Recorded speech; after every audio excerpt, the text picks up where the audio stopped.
Bienvenidos. A esta hora por la emisora cultural Universidad de Antioquia, Sistema de Radio Educativa, usted tiene una cita con los especialistas de la Universidad de Antioquia en los radioconsultorios.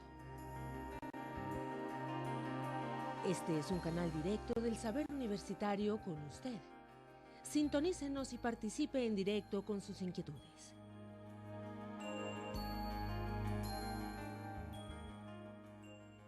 Estos son los radioconsultorios.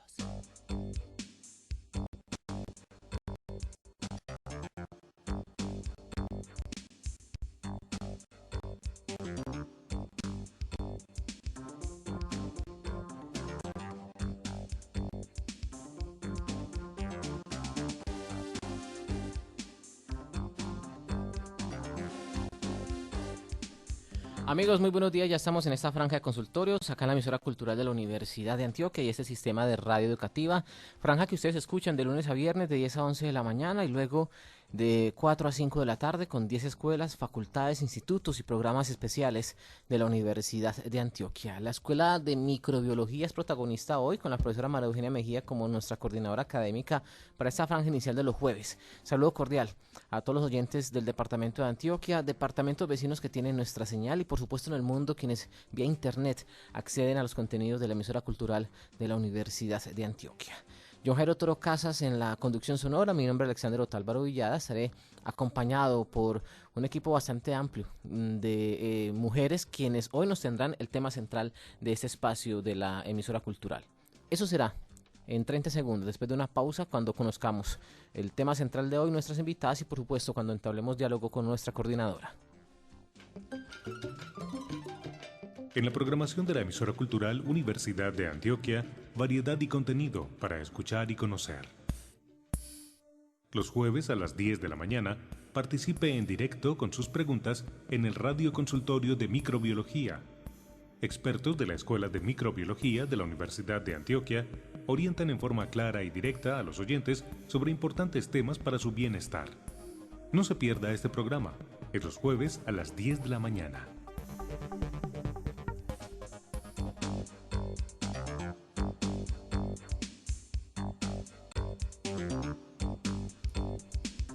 Profesora María Eugenia, ¿cómo le va? Bienvenida. Hola, buenos días a nuestros oyentes, un feliz año para todos, que este 2012 esté lleno de bendiciones y posibilidades para realizar los sueños. Claro, además porque este año 2012 pues tiene muchas particularidades, año bisiesto, es un año digamos que para muchos comienzan procesos. Este año el departamento de Antioquia, el municipio de Medellín con nuevas administraciones, la Universidad de Antioquia lo más seguro es que también y por supuesto nosotros aquí firmes.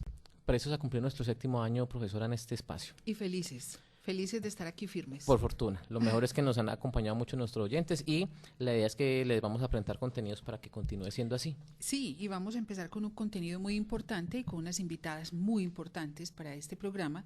Tenemos a la doctora Gloria Estela Penagos, ella es médica ginecobstetra de la Universidad de Antioquia, es docente y educadora sexual. Doctora Gloria, gracias por estar con nosotros. Muy buenos días a todos y a todas. Muy amable, gracias. Tenemos a la doctora María del Rosario Romero, historiadora, educadora sexual y presidenta de la Corporación Gilania.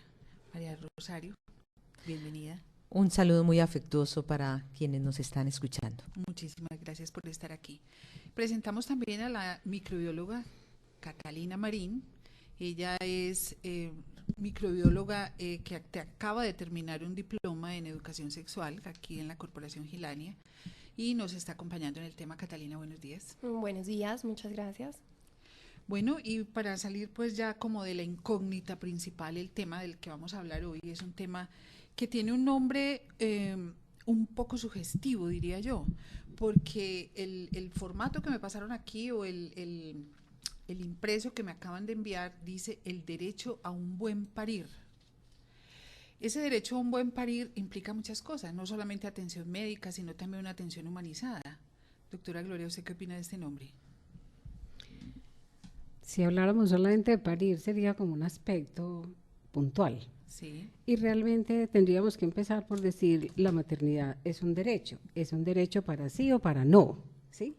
Una vez que una mujer tomara la decisión de ser sujeta de una maternidad, no una maternidad obligada, sino una maternidad deseada, buscada, la evolución es una condición muy diferente que también conlleva, digamos, condiciones distintas al momento del parto, en el sentido de que ella, la mujer que desea es una mujer que se cuida, es una mujer que tiene, que busca su acceso al sistema de salud, que si no tiene inscripción al sistema, ella puede informarse con relación a cómo ser atendida en el sistema de salud y por lo tanto está contribuyendo a que tengamos unas buenas condiciones durante el tiempo del embarazo, ¿sí?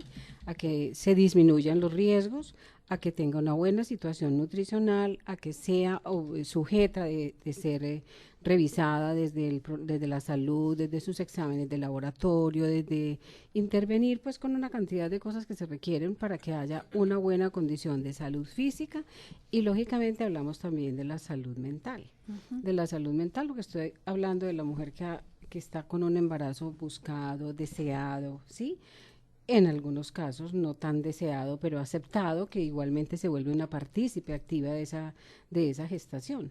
Cuando una mujer ha vivido eso, la evolución realmente es diferente, el futuro para ese niño o niña va a ser diferente y lógico, cuando ella llega a un proceso de parto, conoce sus derechos, puede exigir algunas condiciones específicas de la atención, puede tener la capacidad de cuestionar cuando recibe algún comportamiento, alguna palabra, alguna actitud que aparezca durante el momento del parto, porque ella se siente sujeta de una atención y no un objeto a la larga, mejor dicho, a cumplir lo que hay que hacer, que sería atender el parto. Entonces yo pienso que no es parir, sería al buen gestar y al buen parir. O sea, un embarazo, un parto deseado, donde se cumplan las condiciones de esa mujer, de su pareja, y también del sistema de salud, que incluiría el espacio, las instituciones y las profesionales que intervienen en esa atención.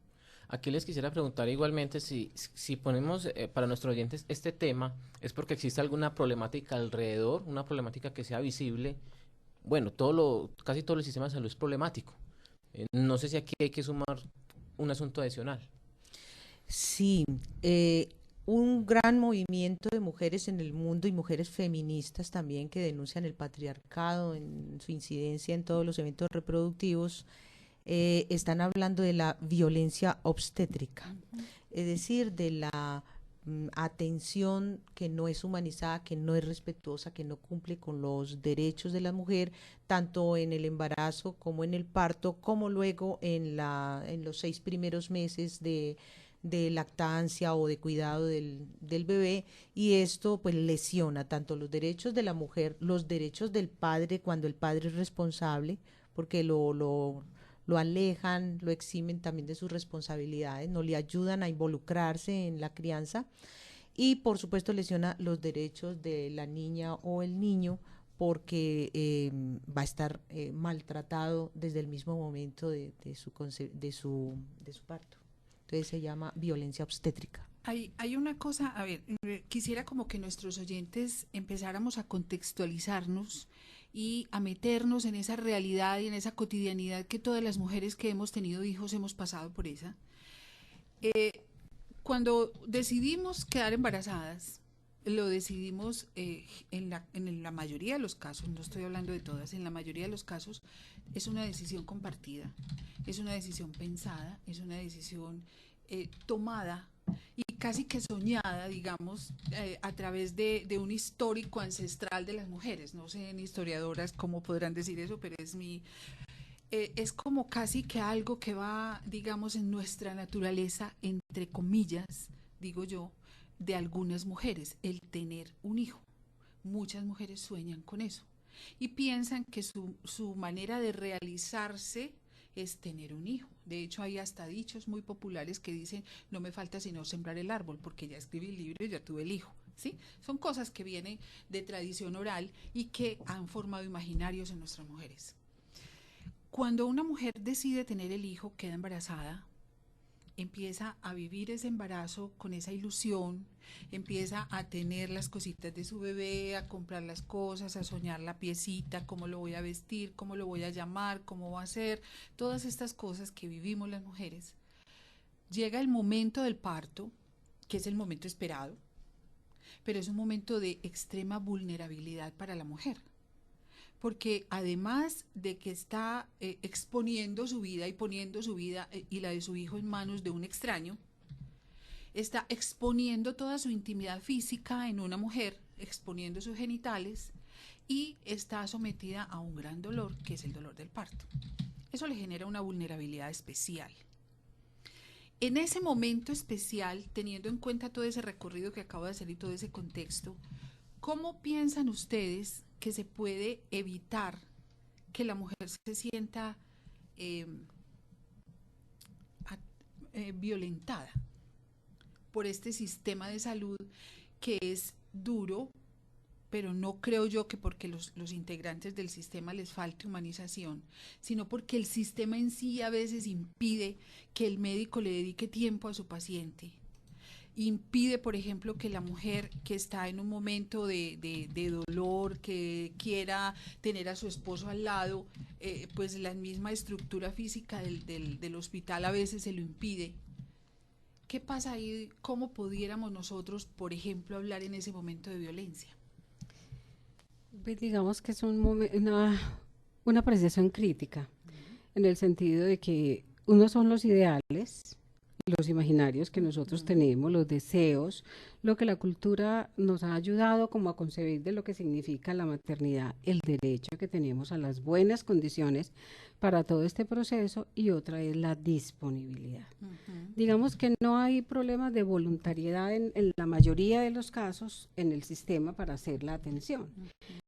Pero nosotros no es lo mismo que se haga la atención a un número más reducido de mujeres parturientas a lo que ocurre aquí. Por ejemplo, yo estuve en el Seguro Social hace muchos años y a mí me tocaban noches de 70 partos, de 50 partos. Y haber 6 obstetras para atender eso es una agresión para uno mismo. Como uno decir, yo nunca pude saber cómo se llamó esta mujer, ella se acuerda de mí, pero yo nunca me acordé a quién le atendí, porque es que escasamente no tenía el tiempo de atenderla, de escribir, a veces de pararse, de dejar de atender, de nacer un bebé y dejarla sin hacer una corrección de una episiotomía para ir a atender la otra, porque ya se iba a salir y enseguida devolverse a corregir la otra. O sea, hay digamos, un volumen que no permite, digamos, como esa intimidad. Entonces, cada uno lo va a evaluar desde su lado, desde mi ideal, desde lo que yo quiero, lo que yo tengo derecho, pero el sistema no le da la posibilidad siempre. Por eso, una, como digo, es las circunstancias y otras son los problemas de voluntades. Efectivamente, hay individualidades, maneras de ser de las personas, maneras de manejar la presión tan intensa que se maneja en un parto, porque es decir, en un sitio colectivo donde no hay lugar a que todas las mujeres tuvieran una analgesia epidural, ¿sí? Porque no hay, o sea, en un sitio donde hay un anestesiólogo y hay 50 partos, es imposible en una noche ponerle anestesia y vigilar a 50 parturientas, no hay el recurso. Entonces, una es eso lo que nosotros soñamos y merecemos, y otra es lo que el sistema nos puede como limitar. Entonces creo que habrían muchos aspectos como para mirar. Entonces, ¿yo a qué tendría derecho? ¿Qué sería lo ideal? Nosotros durante muchos años trabajamos en la Universidad de Antioquia un programa que se ha llamado Familia Gestante. Familia Gestante es aquello de reconocer que estás en un medio, que estás en un medio y en una familia en la que no solamente la mujer va a estar viviendo como algunas situaciones, sino que los demás también la están viviendo de diferente manera y tenemos derecho a conocer, entonces a educarnos, a conocer el proceso de gestación, a conocer cómo es un parto cuando no se ha vivido la experiencia, a conocer el lugar donde se hacen las atenciones, a familiarizarse y decir cómo es un sitio donde se va a hacer una atención de parto. Ideal sería la cama con el marido, con todo el mundo al lado, pero es que el recurso nuestro no nos da. ¿Sí? Nosotros estamos queriendo exigirlo de otros países avanzados y estamos viviendo en un país pobre con muchas limitaciones, por lo tanto creo que tenemos que moderar pues un poco, como decir, sí, hay dificultades, nosotros tratamos de hacerlo mejor, pero también hay que entender algunas cosas que son impuestas por las circunstancias y que no permiten esas series de comodidades y de hechos. Claro que decía María del Rosario ahorita, o tú mencionaste, el hecho de que un hombre, la pareja puede estar, es lo ideal, Pues afuera se hace, afuera me refiero, las mujeres que tienen acceso a la medicina privada, prepagada o particular, lo tienen, pero el sistema público no lo hace porque el quirófano es pequeño, porque implica que tiene que haber un proceso de educación para la persona, meterse en un quirófano implica una serie de normas de asepsia, de higiene para evitar que haya contaminaciones y riesgos de infecciones para ella o para otras personas. Y fuera de eso tienen que tener una indumentaria distinta, o sea, hay ropas que hay que esterilizar, que hay que gastar. Bueno, son muchísimas cosas que se juntan ahí. Entonces, querer y el ideal sería eso, que siempre estuviéramos, pero a veces hay algunas limitaciones. Yo les quisiera sumar a esa intervención el aspecto propio del sistema de salud y la visibilidad que tiene el asunto. Para muchos oyentes, yo como periodista que he abordado muchos temas que tienen que ver de violencia contra las mujeres, pues pocas veces creo que se aborda el tema de violencia obstétrica. La pregunta es, ¿qué tan visibilizado es? ¿Existen algún tipo de índices? Porque esto ayudaría, digamos, a comprender si es un asunto del propio sistema de salud por su complejidad, digamos, porque todos somos víctimas de él, o la mayoría somos víctimas de él, no somos, digamos, casi nunca bien atendidos, el sistema como tal es más un eje financiero, digamos, que enriquece una serie de monopolios y el paciente queda, digamos, en un segundo lugar, o también se constituye en un asunto de género, que entonces tendremos un serio problema porque sí, hay una decisión médica, profesional, de un profesional de estas características de dedicarse a eso, es decir, él no cayó ahí en paracaídas, es decir, un médico profesional de la salud que está en esta área lo hace por decisión propia, por convencimiento, y un asunto de carácter ético. Entonces ahí tendríamos un doble problema, es decir, un sistema de salud que no genera las condiciones propicias para que la mujer tenga un embarazo, un proceso de gestación, digamos, de la mejor manera, pero a la vez un problema de carácter de género donde se complica el tema. Quisiera que ustedes nos contextualizaran más sobre el asunto. Sí, mira, eso sí se ha estudiado. Por ejemplo, aquí Sara Fernández, que es una profesora de la universidad del área de trabajo social, hizo un doctorado en México y su tesis precisamente se versó pues alrededor del tema, o sea, de la violencia de género en el sistema de salud. Ahí en su trabajo ella lo mira un poco desde el punto de vista comparativo entre México, que ya fue su sitio, y algunas denuncias que habían habido aquí, como la hizo hace muchísimos años Argelia Londoño en una investigación en el Seguro Social, donde se mostraba que era el momento donde afloraban una serie de condiciones de los individuos, llámase de las enfermeras, de los médicos, del personal que está en la atención de salud, donde se casi que de una manera inconsciente es tal la costumbre que tienen de manejar la situación que salen, es decir, por ejemplo, la que está gritando de una manera desesperante para ella por el dolor que tiene y no se lo están solucionando, está, digamos, también de alguna manera enfermando a las otras que hay ahí porque son referentes, pues, y desequilibra, digamos, como el medio. Y en algún momento le decían, pues bueno, usted cuando tuvo relaciones, entonces, ¿por qué no gritó y por qué no sufrió? Aquí le toca parte de lo mismo. Eso es una violencia. Entonces, la idea es que es verdad que hay características de los individuos que en algún momento no toleran, digamos, algunas situaciones que puedan ser como complicadas y aparecen alguna condición de discriminación. Evidentemente, si uno lo evalúa, hay violencia y hay condiciones de los profesionales que no toman en cuenta, no validan. Por ejemplo, si yo no tengo si yo no tengo una sábana para tapar a una mujer, pues le digo, necesita quitar la ropa para yo revisarla, pero no la tira en el suelo, pues la tapo con su propia ropa, por ejemplo, si es que no hubiera una sábana para taparla. Tener esas consideraciones del pudor, de la incomodidad que tiene una mujer a la exposición de su propia genitalidad ante un desconocido, como tú lo decías, y en un sistema donde hay varias personas simultáneamente, porque el hecho de haber estudiantes, de tener un proceso como educativo también es muy difícil para las mujeres. Entonces habría una serie como de detalles que si uno lo evalúa son violentas, pero que en algún momento es la acelere la cotidianidad, que no es de voluntad sino de costumbre. Lo hacen, pero no reflexionan lo que eso significa. Y ahí creo que hay una diferencia entre los hombres y las mujeres desde el punto de vista profesional. Las mujeres pensamos en eso, los hombres no piensan en eso. simplemente quite los calzones y yo la voy a revisar cuando yo pienso cómo se tapa, cómo yo misma la puedo como cubrir, cómo le puedo ayudar a respetar realmente ese pudor que ella pueda tener, ¿sí? Ahí sí hay. Yo creo que en obstetricia el género tiene mucho que ver en la parte profesional. Pero también tiene que haber cierta sensibilidad de parte del profesional hacia Sí. eso, porque también se ha visto mujeres que agreden verbalmente a otras mujeres que están en ese momento, ¿no? Claro. A mí me llamó mucho la atención de la pregunta tuya, si hay conciencia sobre la violencia obstétrica. Yo diría que en general no la hay. Por eso es que ahora se está haciendo todo este movimiento y se está tratando de hacer conciencia sobre el asunto. ¿Y por qué no la hay? Digo al menos un factor, habrá muchos. Pero es que históricamente la sanción a la mujer por su sexualidad, que termina a veces en reproducción, se considera todavía como un castigo. O sea, Parirás aquello con de dolor. parirás con dolor tus los hijos sí. como castigo por haber gozado del placer sexual.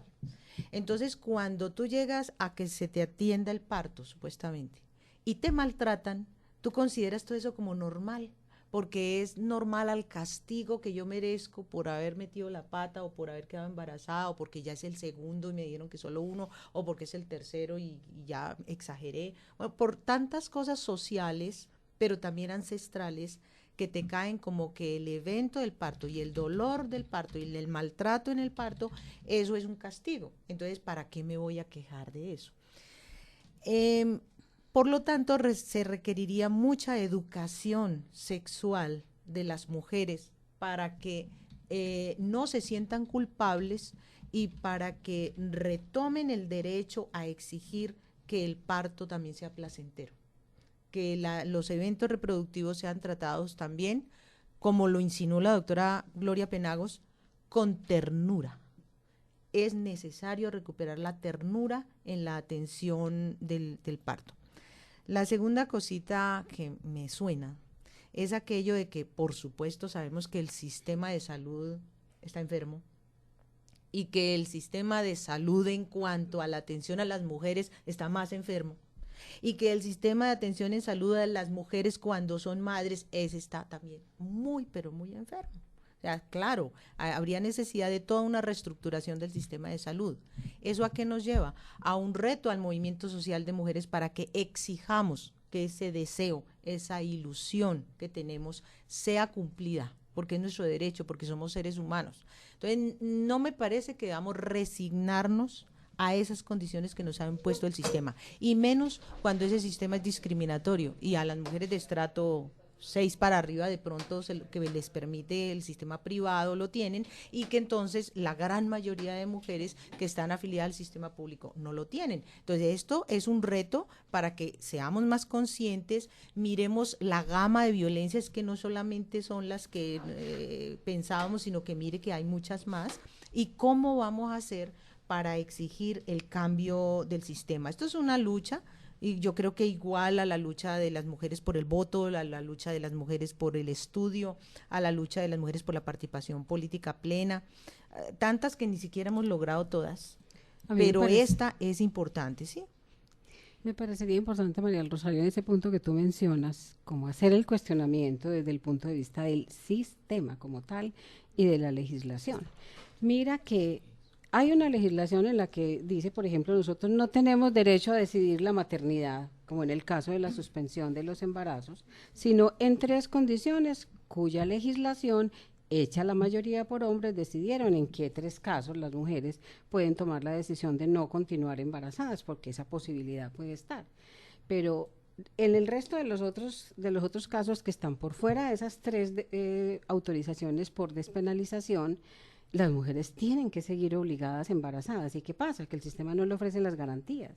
Entonces nos obligan a continuar embarazadas, pero no nos ofrecen todas las garantías de aquello a lo cual nosotros tendríamos derecho. Entonces vale la pena que hay un cuestionamiento al sistema y a la legislación, pero al mismo tiempo una necesidad de que las mujeres se empoderen con relación a sus derechos, de que las mujeres conozcan el derecho que tenemos a esa atención con una excelente calidad dentro del local, con el personal que la vaya a atender y lógicamente con todo lo que ella merece como para esa atención. Entonces, creo que la educación es básica para poder tener la información de a qué es lo que tengo derecho, qué es lo que yo puedo pedir, qué es lo que yo puedo exigir y cómo cuestiono al sistema que no está realmente cumpliendo esas condiciones.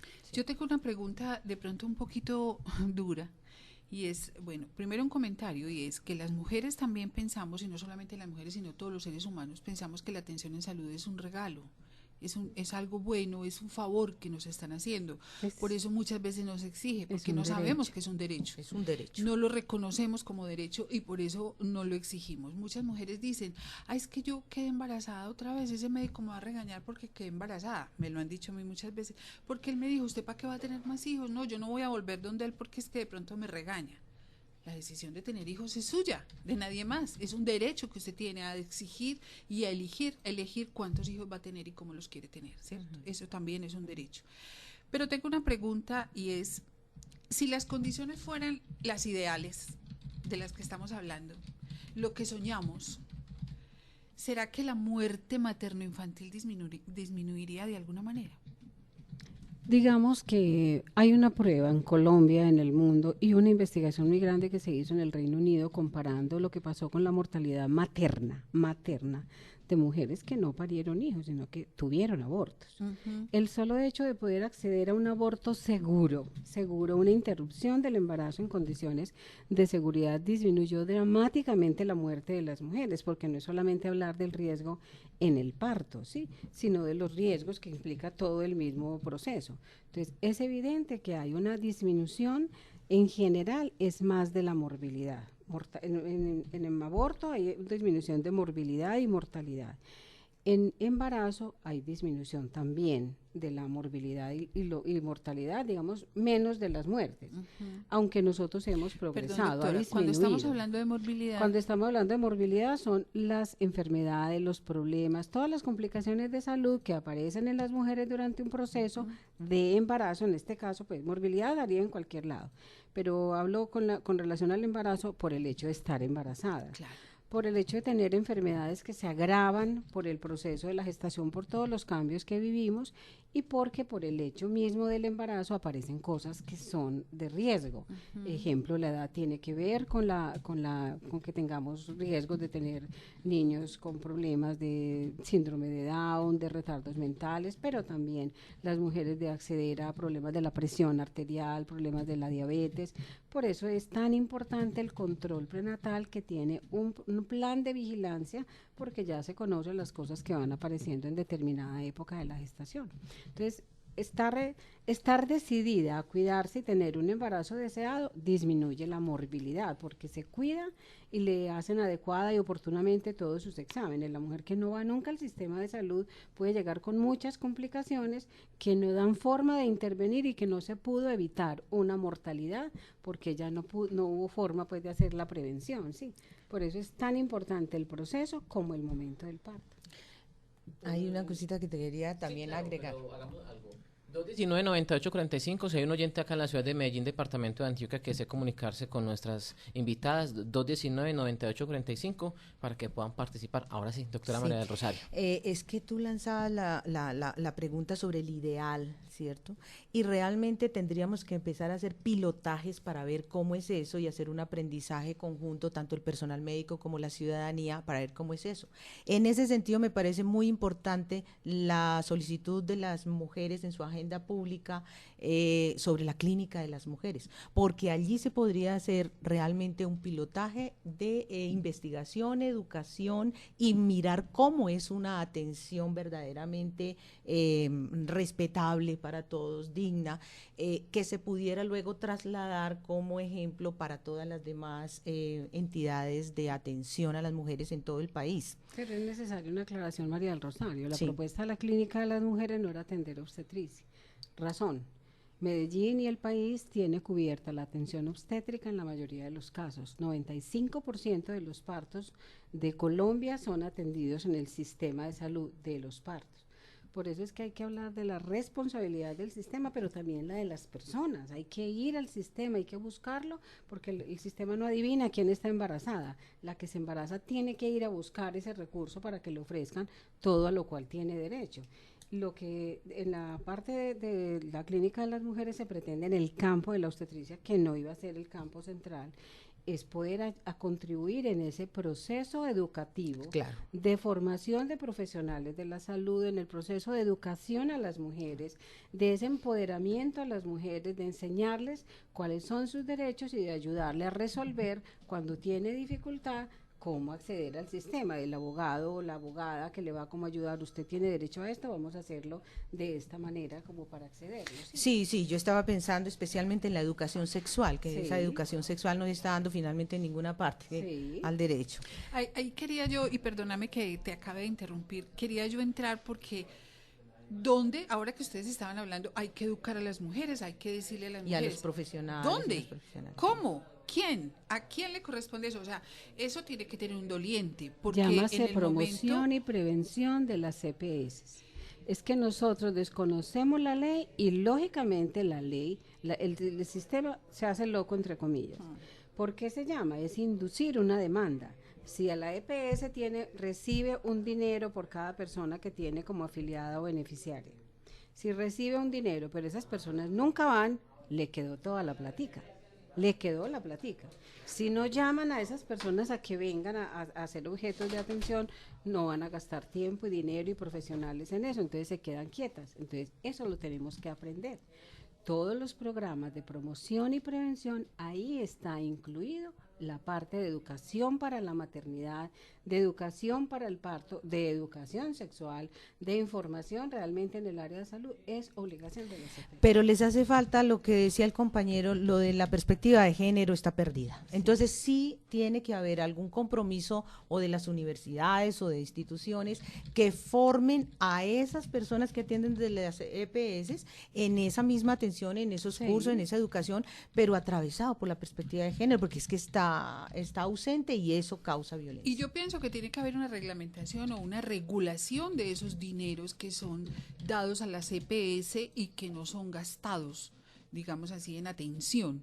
Esa regulación debería entender que si ese dinero no fue gastado en atención, debería ser utilizado en educación. Entonces, obligar también a la EPS y educar a los usuarios. Tengo entendido de las ligas de usuarios, pues todavía sigue vigente lo de las ligas de usuarios. Las ligas de usuarios a veces pelean por las cosas que realmente no son. Tú no puedes derivar dineros que están asignados para tal cosa en otro lado, tiene que ser en el mismo campo. Y en promoción y prevención hay un porcentaje de asignación. Muy importante. Lo que hay que hacer es una veeduría a las distintas EPS de que realmente cumplan lo que les compete en promoción y prevención. O sea, necesitamos salud. Aprovechemos, en Antioquia ya tenemos en salud una mujer. Está la doctora Luz María, ¿cómo vamos sumamente a trabajar nosotros? sensible, ¿Cómo vamos consciente. a hacer para que esa veeduría sea efectiva? Porque las EPS no son objeto de esa veeduría, y los ciudadanos y ciudadanas podemos hacerlo. O sea, si eso no se cumple, a través de las mismas ligas de usuarios se puede como demandar y exigir y mostrar que no hay un cumplimiento en eso, pero es de veeduría. Sí, yo quisiera hacer una invitación a las mujeres y las familias, incluso en Medellín, y es que empezáramos a conmemorar o a celebrar, como se dice aquí, la Semana Mundial por el Parto Respetado.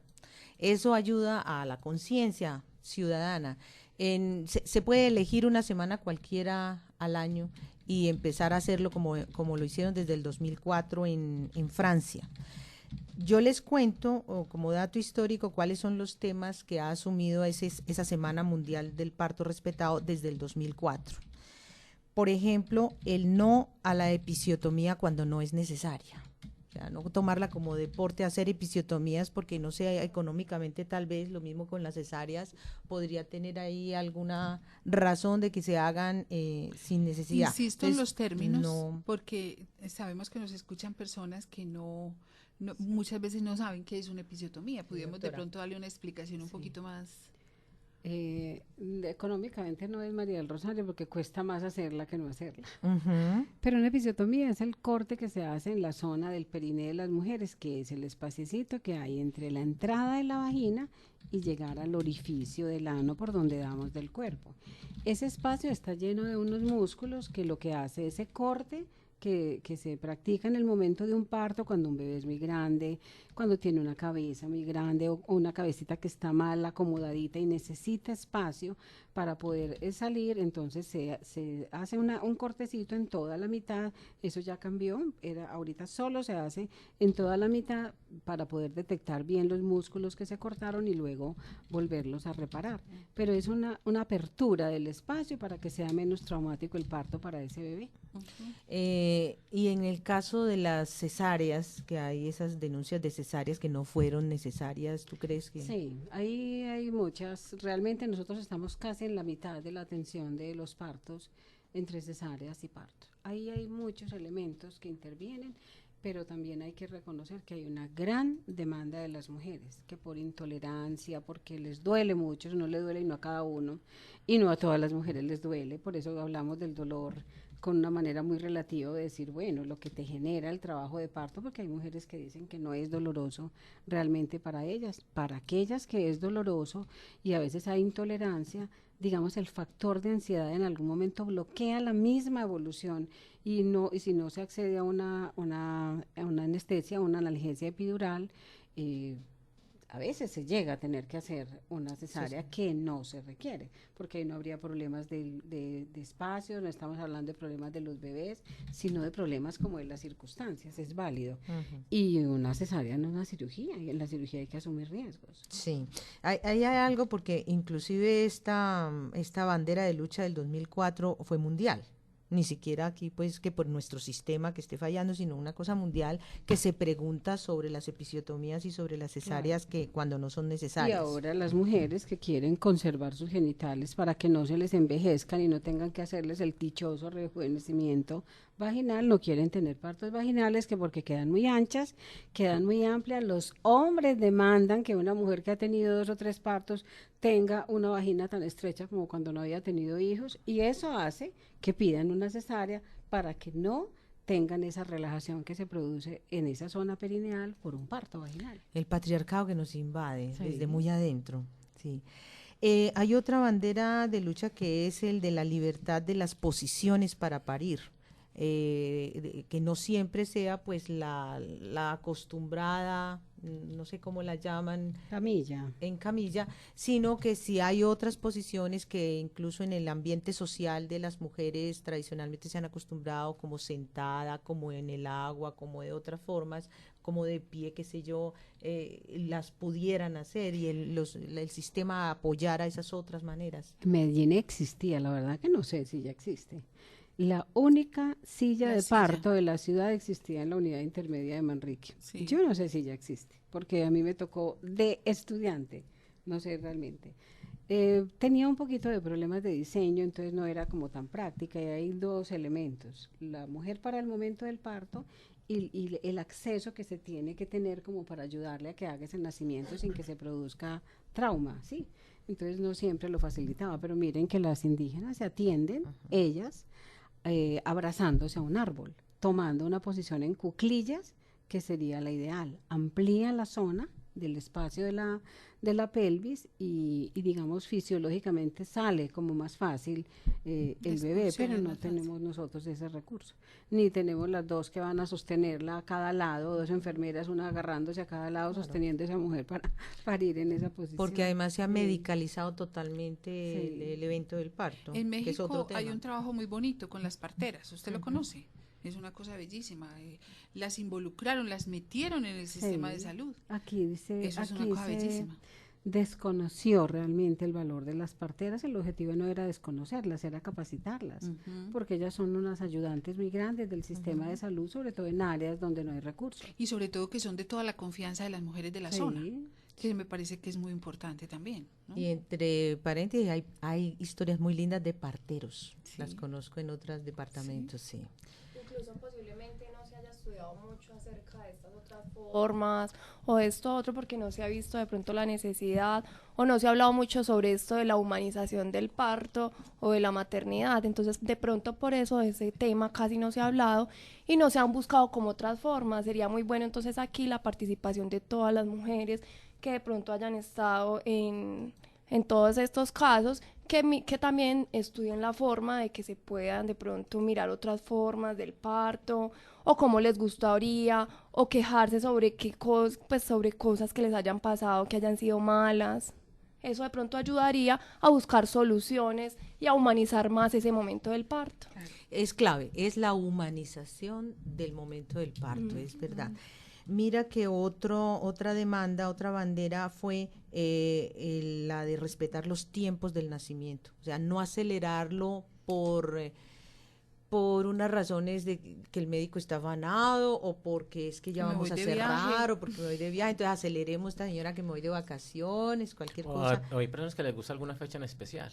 Sí, o por razones en la propia no, familia. Razones, sí, claro, sí. hay inducción, hay mujeres que se van a que les lean las cartas y les digan cuál es el día que debe parir.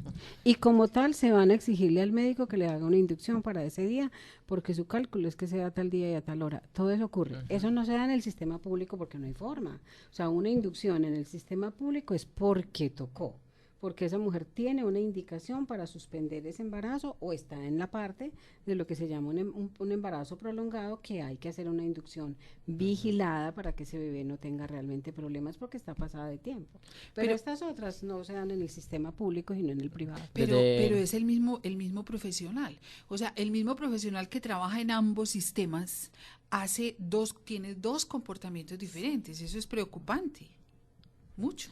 En Florida Blanca hasta ahora están sintonizados vía internet desde la Fundación Camino Claro. Nos dicen que esta semana mundial para el parto respetado se hizo en 2011, que igual pues hay una serie de líderes en el mundo. En Santander lo hicieron en 2011. Florida Blanca, sí. Santander, perdón. En Florida Blanca, Santander. Aquí todavía no hemos realizado el primero, ojalá empezáramos. Bueno, usted nos trajo precisamente un volante que habla del tema, pero para que lo tengamos pendiente para el final del programa, profesora María del Rosario, para que continuemos entonces con esos principios, esos fundamentos básicos de esta Semana Mundial por el Parto Respetado y esas acciones que no deberían ser solamente de la jornada como tal, sino que deberían ser parte del sistema. Claro que sí. Y un saludo para las compañeras de Camino Claro en Santander. Esta otra bandera de lucha que es lograr que este nacimiento respetado sea incluido como un indicador de acreditación de calidad en el sistema de salud. Lo otro es no separar al bebé de la madre, o más bien rápidamente después del parto colocar al bebé sobre el cuerpo de la madre, lo que llaman contacto inmediato y oportuno y continuo, que es la clave de un buen comienzo en la vida, y muchas veces el separarlo puede ser problemático tanto físicamente como psicológicamente. Sobre esto no sé si Glorita quieres comentar algo sobre bueno, entonces continúo. Hacer el nacimiento placentero, evitar el nacimiento traumático. Y el lema es dónde, cómo y con quién parir, que sea algo decidido, es decir, el nacimiento donde quieras, en la forma que quieras y con quien quieras. Ese es como la luz allá, la utopía, el top de lo ideal, pero si no se ponen esos tops tampoco tenemos estrella que seguir, ¿no? En ese punto, María del Rosario, me parece pues importante cuando tú dices separar es que hay, digamos, como ciertas normas que se manejan o como ciertas recomendaciones, lógicamente en la atención del bebé, que lo primero cuando sale es atenderlo a él, ¿cierto? Atenderlo en el sentido de que hay que aspirarlo, que no se vaya a broncoaspirar, hay que ligar el cordón, pero eso se puede hacer al lado de la madre realmente, en su propio seno se puede hacer si nosotros tenemos como esa disponibilidad. Pero me parece que hay otro punto importante, es que no es solo hablar de la separación de la madre y de ese primer contacto, y de que una vez que nació y ya se haya hecho esta atención inicial, básica de las aspiraciones, de la ligadura de cordón, ponerlo al lado de ella, de poder ella acercarla a su pecho, de poder hacer ese reconocimiento de lo que acaba realmente como de tener que es su hijo, sino que también hay alguien olvidado, que son los hombres. Ujú. Los hombres han sido olvidados del proceso de la gestación y también del proceso del parto. La ley los ha discriminado. O hemos defendido tanto todo lo de las mujeres que los hombres han estado marginados. Entonces, por ejemplo, a los hombres no les permiten ir a las consultas prenatales, que debía ser lo ideal. ¿Por qué? Pues porque los patrones no les dan permiso, porque es que la consulta prenatal es de la mujer y no del hombre. Entonces, darles permiso para ir, desplazar y asistir a la consulta implica economía, implica tiempo, implica pérdida laboral, entre comillas. Y incluso hay muchos hombres que ni siquiera conocen y el sistemita se queda callado, no les dan a lo que tienen derecho, que es esos días de licencia 3 días. por esa paternidad. Eso ya se cambió. ¿Cuántos son? La ley 1468 del 30 de junio del año pasado aumentó la licencia para los hombres a 8 días hábiles y los hombres no saben eso. Antes creían era 3 días de calamidad doméstica y resulta que si se la dan como calamidad doméstica, ellos tendrían derecho a pedir esa licencia de paternidad de 8 días hábiles en los que le consignaron calamidad doméstica 3 días, entonces le quedan 5 días hábiles de ese derecho que tienen a esa parte de la paternidad. ¿Qué hace eso? Permitir que los hombres compartan esos primeros días que son un poco críticos para las mujeres, sobre todo cuando es el primer parto y el primer hijo, que les da dificultad manejar, acostumbrarse a los trasnochos, a todo lo que implica el manejo de un recién nacido, les da a los hombres la capacidad de participar, de aprender a cambiar un pañal, de aprender a dar un tetero si toca, de ayudar a levantar a su compañera, etcétera. Y está comprobado que los papás que participan en ese proceso tienen una mejor relación desde el punto de vista afectivo y de acercamiento y de aprendizaje, o sea, una mejor relación realmente con sus hijos, porque se sienten partícipes, ellos están en todo ese proceso, no es como ahí el que simplemente apoya como a ratico, que es lo que la mayoría dicen, yo te apoyo en lo que tú decidas, como si el paseo, yo te ayudo y yo te apoyo en lo que tú decidas, como si ese paseo fuera tu responsabilidad básica, y ellos se marginan, pero el sistema tampoco les es tan fácil. Entonces hay un llamado para los hombres a que ejerzan su derecho a esa paternidad, a esa licencia que tienen de 8 días hábiles. Y ahí también me parece importante, como estoy refiriéndome al sistema, que hay anormalidades también en la forma como se hacen esas licencias. Entonces ya cambió desde el año pasado, en junio, de 12 a 14 semanas. Entonces de esas 14 semanas, ¿qué se considera? ¿Por qué se aumentó? Muchos países manejan 3 meses de licencia, hay otros en 6. La Organización Mundial de la Salud recomienda Dice que fuera 6. 6, más no lo exige, sino que es una recomendación de la Organización Mundial. 6 meses. Los países hacen sus adaptaciones de acuerdo a sus condiciones. Hay otros que lo manejan 1 año. Australia da 2 años.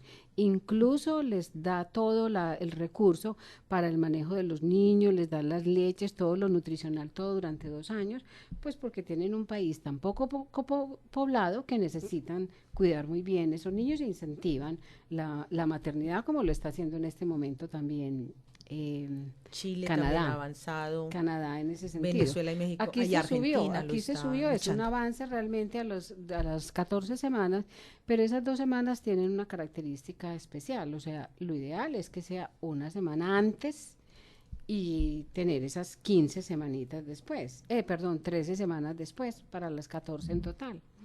Si por alguna razón no se pudo tomar esas 14 semanas, 1 semanita antes de la fecha del parto, porque hubo un parto prematuro, porque hubo algo, se revisa si realmente cumple la condición de prematurez. Ejemplo, la que tuvo un parto a los 7 meses, tiene 2 meses de tiempo que el sistema le debe reconocer.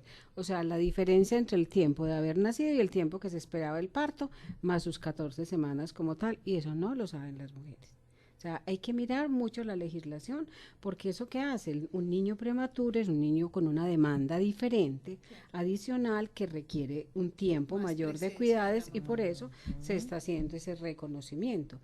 Y esa semana antes mínimo, lo ideal 2 semanitas, es porque las mujeres al final están pesadas, cansadas, digamos, no tienen la misma productividad desde el punto de vista laboral y también necesitan un tiempecito para hacer toda la preparación de lo que requieren como para el momento del parto. Entonces me parece que ahí ya hay por lo menos un avance, Pero hay ¿sí? un avance muy importante. Hay un avance pues importante y igualmente también se revisó las incapacidades con relación al aborto. Muchas veces las mujeres las incapacitaban el fin de semana, ¿no?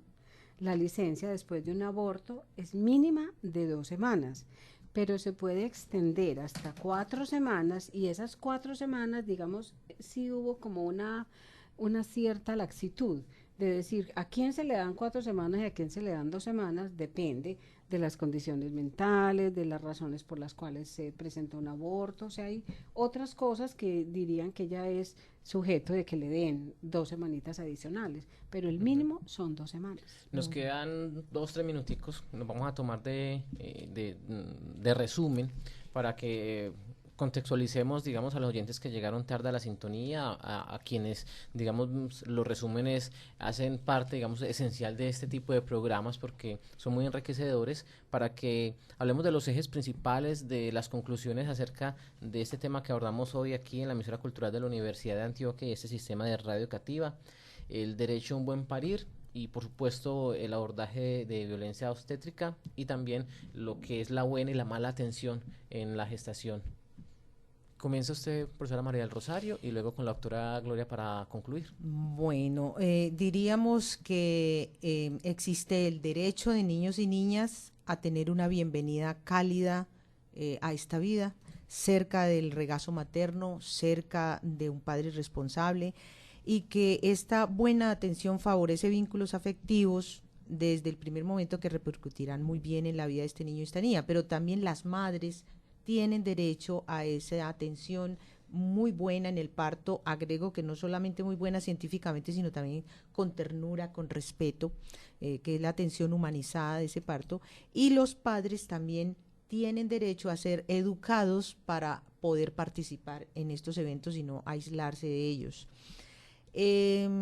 Yo diría que este derecho de la mujer a tener un parto humanizado lo aleja de que sea un evento mecánico solamente o instrumental. Por supuesto es deber del sistema, pero también de la ciudadanía, por eso hay una gran labor en educación sexual para concientizar a los padres, a las madres, a profesionales y a trabajadores de la salud implicados en ese recibimiento de los niños y de las niñas al nacer.